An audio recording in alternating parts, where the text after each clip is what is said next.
こんにちは。行政書士社会保険労務士の大園です。中小企業経営のちょっといい話ということで動画をお送りをしております。今回は相談内容で比較的多いものとして年次有給休暇のことがあります。年次有給休暇、働き方改革が進みまして、年次有給休暇10日以上付与される方につきましては5日の消化義務化というのも進んでおりますけれど、そもそも年次有給休暇についての理解をですね、もう少し深めてほしいと思いまして、今回は基本の基として年次有給休暇のこと本当に理解をしていますかということで、その付与の日数、そして賃金額について、基本的な部分を解説をしていきたいと思います。今回の概要ですけれど、年次有給休暇の制度の概要とその付与日数について見ていきたいと思います。付与日数については比較的多くの方が理解はしているんですけれど、よく質問があるのが年次有給休暇の賃金についてですね。こちらの方も合わせて解説をしていきたいと思います。そして年次有給休暇にかかる罰則規定について見ていった上で、最後に注意点とまとめという形になります。まずはですね、年次有給休暇の制度の概要について見ていきたいと思います。その趣旨、そして要件と効果、そして取得の単位について見ていきたいと思います。この年次有給休暇につきましては、労働基準法39条に記載をされているものになってきております。そして、その趣旨ですけれど、労働者の心身の疲労を回復させ、労働力の維持培養を図るために、そしてゆとりある生活を実現するためにも資するということで、法定休日1週間に1回もしくは4週に4日という法定休日の定めはありますけれど、その他に、毎年一定日数の有給の休暇を与える制度ということになります。ここで大事なのは、この年次有給休暇の制度の趣旨として、労働者の心身の疲労を回復させることというところがポイントになっておりまして、こちらですね、何が重要なのかというと、また別の動画では解説はしますけれど、ここがですね、年次有給休暇の買取の是非といったところに関係がしてくるということで、ここの趣旨のところはしっかり押さえておいてほしいと思います。そして要件と効果ですけれど、この要件に関しましては、誰でも年次有給休暇が付与されるというわけではなくて、雇い入れの日から起算をして6ヶ月間継続勤務をすること、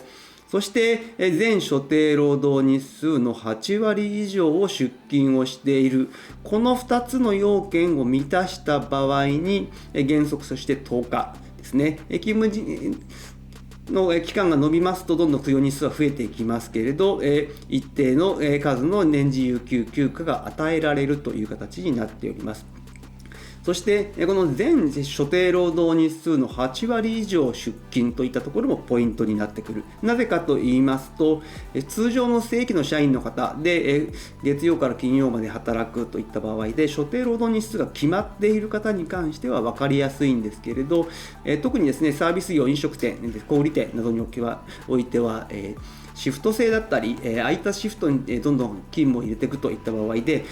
所定労働日数がですね、決まっていない、もしくは所定労働時間も決まっていないというケースも出てくる。そうすると、この8割ってどうやって計算をするのかというところになってくるので、ここにつきましてはですね、改めて別の動画でご紹介をしていきたいと思います。そして取得の単位ですけれど、今ですね、1日単位、半日単位、時間単位という形で年次有給休暇の付与の仕方も様々にバリエーションが増えてきたという形になっておりますけれど、原則としては1日単位が原則になっている。そして、法定労働基準法39条4項に書いてあるのが時間単位の年次有給休暇という形になりますので、こちらは労使協定を結んだ場合には時間単位で年次有給休暇が付与できるという形になっています。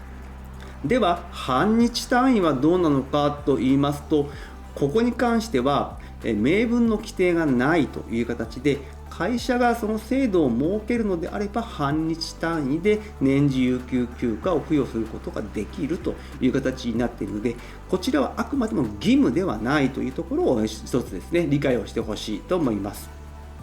そして年次有給休暇の付与の日数ですけれど、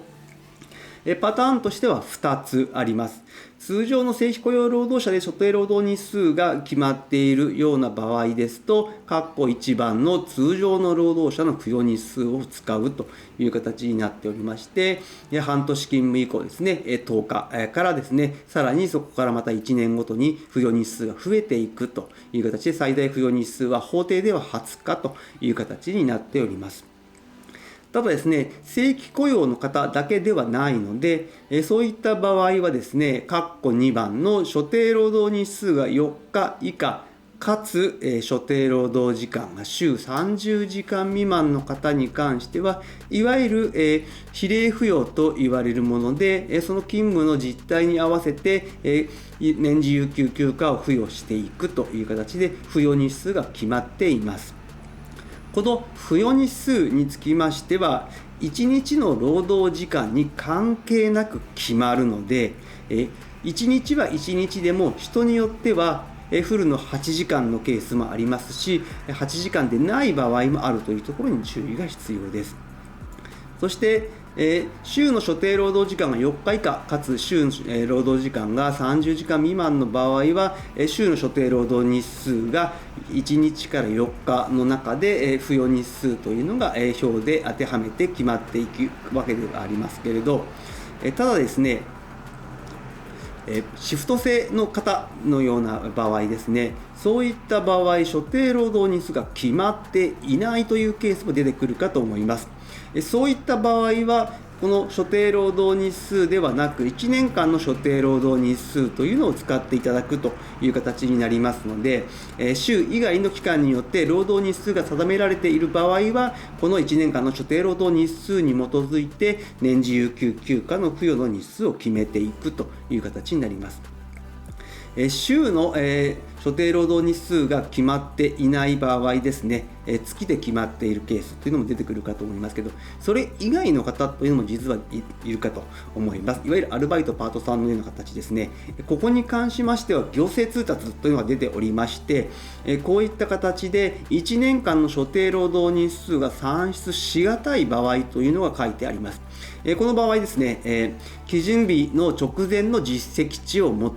使うということも差し支えないという形になっておりますので、使えというわけではないんですけど、それをもとに1年間の所定労働日数を算定することも差し支えないという形になっております。したがいまして入社から半年経った方に関しましては6ヶ月間しか勤務期間がないので、その日数を2倍をしていただいて1年間に換算替えをしていただくという形になっております。いずれにしもですね、雇用形態にかかわらず要件を満たした場合には年次有給休暇が発生をするということに注意が必要です。ではですね、年次有給休暇の賃金どうやって計算をするかという形になりますけれど、法定上3つ、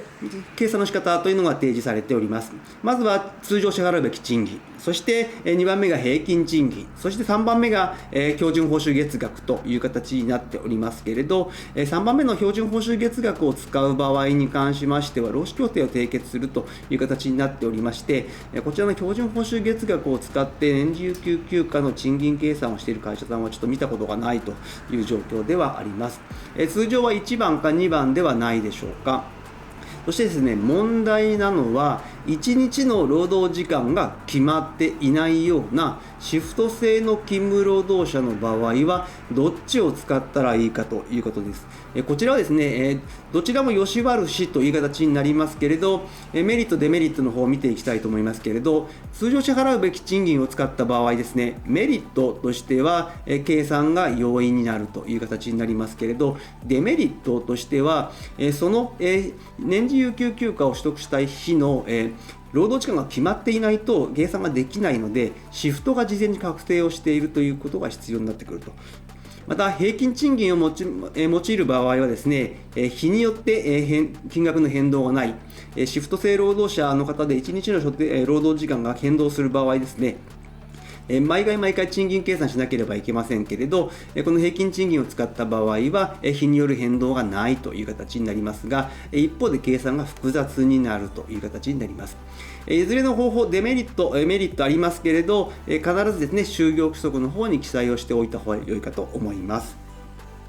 そして年次有給休暇に関する罰則ですけれど、まずはですね、年次有給休暇の取得義務という形で、この5日消化義務化を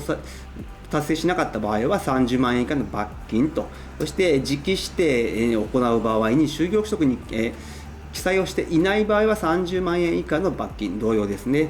そして年次有給休暇をそもそも与えなかったという場合はですね、6ヶ月以下の懲役または30万円以下の罰金という形で年次有給休暇に関する罰則規定というのもありますので注意が必要です。そして、この罰則規定につきましては、対象労働者につき、1人につき1罰という形になりますので、年次有給休暇の5日の消化義務化を達成できない人が10人いた場合は、30万円かける10人で300万円の罰金の可能性があるというところに注意が必要です。そして最後に順位点とまとめですけれど、年次有給休暇に関しましては、年次有給休暇の管理簿の作成というのが義務で、具備するようになっております。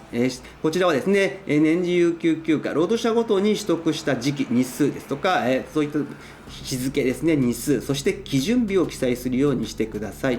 その他ですね、労働者名簿ですとか賃金台帳といったものはですね、3年間の保存義務がありますので、合わせて保存をしておくようにしてください。そして年次有給休暇の時効ですけれど、こちらは発生から起算をして2年間で時効で消えるという形になります。年次有給休暇の取得義務化というのももうすでに始まっておりますので、年次有給休暇の取得しやすい労働環境の整備ですね、助成金等を活用して作っていってほしいと思います。